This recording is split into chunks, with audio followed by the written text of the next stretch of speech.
امام یحییٰ بن شرف الدین نووی علیہ رحمہ نے انما الاعمال بالنیات مشہور حدیث کی تشریح کرتے ہوئے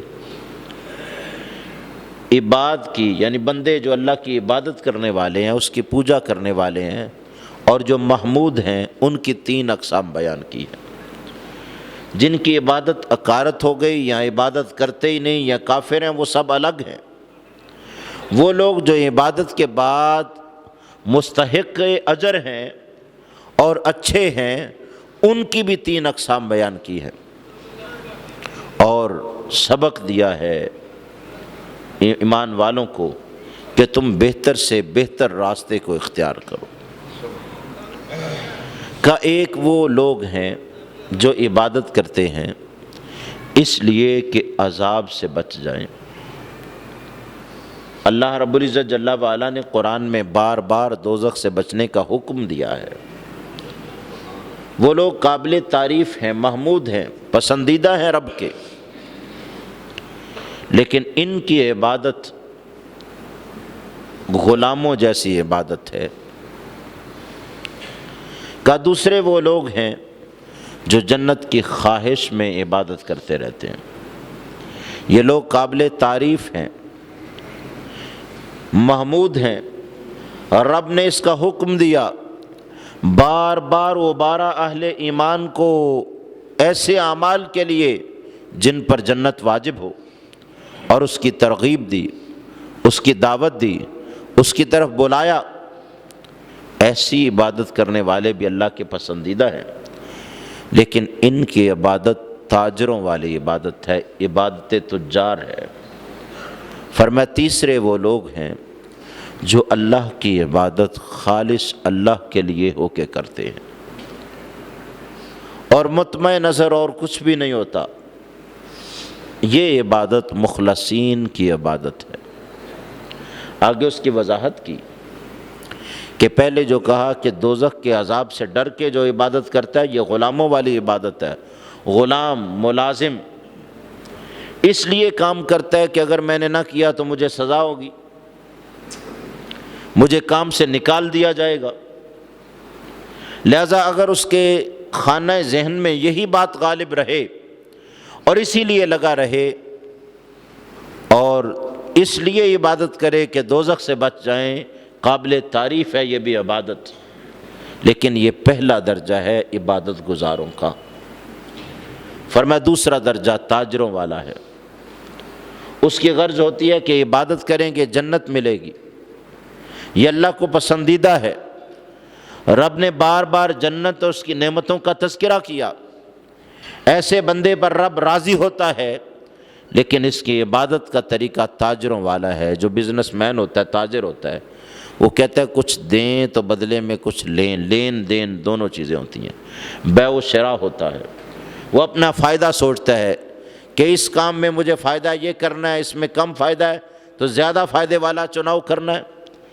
تو فرمایا وہ عبادت گزار جو حصول جنت کے لیے عبادت کرتا ہے، وہ رب سے لین دین کرتا ہے اور رب کو یہ پسند ہے۔ رب نے خود کہا ہے ان اللہ اشتری من المؤمنین انفسهم واموالهم بان لهم الجنہ۔ فرمایا رب نے خود مومنوں سے سودا کیا ہے کہ جانیں اور مال مجھے دے دو اور بدلے میں تم جنت لے لو۔ حالانکہ جان بھی تو اسی کی ہے، مال بھی تو اسی کا ہے، لیکن رب کیا کہہ رہا ہے کہ میرے ساتھ سودا کر لو، جان میرے راہ میں وقف کر دو، مال میرے راستے میں وقف کر دو، تمہیں جنت میں عطا فرماتا ہوں۔ لہذا حصول جنت کے لیے جو عبادت گزار ہیں، عباد ہیں، وہ تاجروں والی عبادت کرتے ہیں، اور رب نے اس تجارت کے لیے خود ترغیب دی ہے قرآن میں۔ یہ قابل تعریف لوگ ہیں، یہ دوسرے درجے میں ہیں۔ اور یاد رکھیے اللہ تعالیٰ کو ایمان والوں کی جان کتنی عزیز ہے، اسی سے اندازہ لگا لیں۔ تاجر لین دین جب کرتا ہے تو جو چیز اسے فائدہ مند محسوس ہوتی ہے وہ لیتا ہے۔ وہ اگر 1000 روپے میں ایک چیز خریدتا ہے تو اس کے نزدیک اسے چیز کی ضرورت 1000 سے زیادہ ہوتی ہے، تب وہ 1000 صرف کر کے اس چیز کو لیتا ہے کہ میری اس ضرورت اس سے پوری ہوگی۔ تو رب کہہ رہا ہے کہ جنت دیتا ہوں اور تم جان اور مال میرے حوالے کرو۔ گویا رب یہ بتا رہا ہے اے ایمان والو، جب جان و مال میرے سپرد کر دو تو میرے نزدیک تمہارے مال اور جان کی عزت جنت سے بھی زیادہ ہے، تبھی تو اشتراک کا حکم دیا جا رہا ہے۔ اسے لین دین رب کہہ رہا ہے، تجارت کہہ رہا ہے۔ تیسری عبادت مخلصین کی عبادت ہوتی ہے، ان کا مطمع نظر اللہ کی بندگی میں اللہ ہی کی ذات ہوتی ہے، وہ اس کا قرب پانا چاہتے ہیں، اسے راضی کرنا چاہتے ہیں، اور سیر اللہ سے سیر فی اللہ کی راہ طے کرنا چاہتے ہیں، مخلصین ہوتے ہیں اور خلوص میں ہوتے ہیں۔ ان کی ایک نشانی یہ ہوتی ہے، وہ جتنی بندگی زیادہ کرتے جاتے ہیں اتنا ہی خوف خدا ان میں زیادہ پیدا ہوتا جاتا ہے، اتنا دل نرم ہوتا ہے۔ وہ رب کی بندگی کرتے ہیں اور ساتھ رو رو کے دعائیں کرتے ہیں، یا اللہ قبول کر لینا، اے مالک تو راضی ہو جانا، تیری خاطر ہم سب کچھ کر رہے ہیں، تو نہ ملا تو ہمیں کچھ بھی نہ ملا۔ ان کے اندر عاجزی پیدا ہو جاتی ہے، ان میں اکڑ باقی نہیں رہتی، کبر باقی نہیں رہتا، نخوت نہیں رہتی۔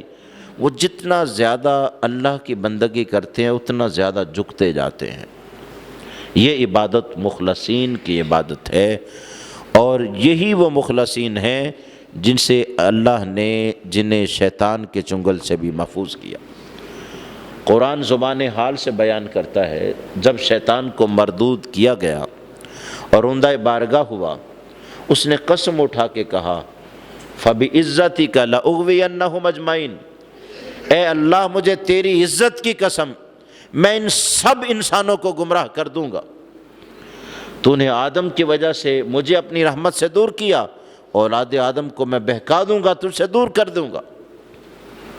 گویا قرآن زبان حال سے کہتا، اس سے پوچھا ابلیس سب کو گمراہ کر دے گا؟ اس نے فوراً اپنے کلام میں جو مغالطہ تھا اسے درست کیا، کہا نہیں مولا، سب کو نہیں کر سکوں گا، کوشش کروں گا، لیکن الا عبادک منہم المخلصین، اے اللہ جو تیرے مخلص بندے ہوئے ان پر میرا حملہ کارگر نہیں ہوگا، وہ مجھ سے بچ جائیں گے، ان کا کچھ نہیں بگاڑ سکوں گا۔ اور جنہیں اللہ چن لے اور رب کے چنیدہ بندے جو ہیں وہ اس کے چنگل سے پھر محفوظ ہو جاتے ہیں۔ رب نے کہا اِنَّ عِبَادِي لَيْسَ لَكَ عَلَيْهِم مِّن سُلطان إِلَّا مَنِ اتَّبَعَكَ مِنَ الْغَاوِينَ، فرمایا شیطان بڑی بڑھ کے مارتا ہے، سب کو گمراہ کر دوں گا، یاد رکھنا جو میرے خاص بندے ہیں نا، تیرا ان پر حملہ ہو ہی نہیں سکتا، تو نے بہکا ہی نہیں سکتا۔ لَيْسَ لَكَ عَلَيْهِم مِّن سُلطان، فرمایا وہ تیری سلطنت سے باہر ہیں، تیرا حکم ان پر نہیں چلے گا۔ إِلَّا مَنِ اتَّبَعَكَ مِنَ الْغَاوِينَ، مگر جو غاوین ٹیڑے تیرے متبع ہو گئے نا، فرمایا مجھے بھی ان کی پرواہ نہیں ہے، میں تجھ سے اور ان سب سے جہنم کو بھر دوں گا۔ جو تیرے ہوئے پھر مجھے بھی ان کی پرواہ نہیں، اور جو میرے ہیں تو 1000 کوشش کر وہ تیرے بہکاوے میں آنے والے ہی نہیں ہیں۔